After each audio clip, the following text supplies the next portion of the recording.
Hi, my name's Tony Prince, and I'm going to talk to you today about an activity that I think is quite simple, but can generate a lot of discussion and can generate a lot of understanding about the different possibilities of language and the different ways in which language can be used. It's called Hi, how are you? Now, the idea of this activity came from me interacting with my students, and typically what would happen when I greeted my students in the morning and said to them, "Hi, how are you?" is that they would respond with, "Fine." That's the response that I would get from 99.9% of the students was, "Fine." And I find this with teachers as well. It seems that most people have been taught that when they're asked, "How are you?" they respond, "Fine." So what I wanted to do was try to get students to use language in a wider variety of ways and to introduce the idea of language of levels.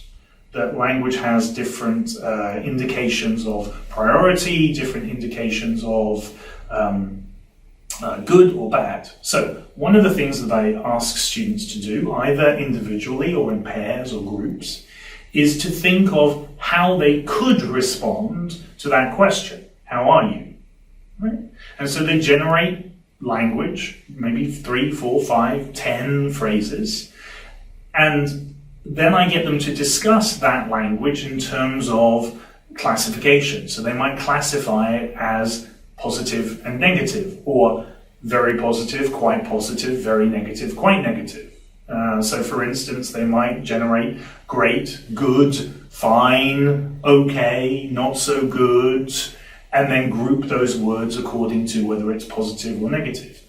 This idea, this concept of evaluation, can then be extended into areas such as importance or value. So how important is something? Is it quite important? Is it very important? Is it extremely important? Not so important. Right? How nice is the food? Is it quite nice, very nice, excellent? Is it delicious? Is it disgusting?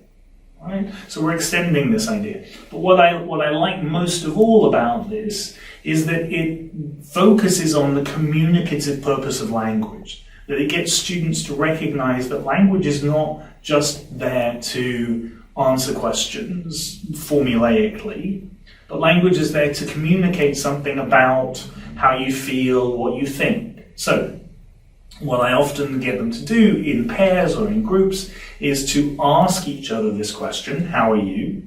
and then to follow up with questions according to the response. So if somebody says, "Hi, how are you?" and the second person responds with, "Not so good," an obvious question would be, "Well, why?" And if the person responds, "Well, I didn't sleep so well," the next question would be, "Why didn't you sleep so well?"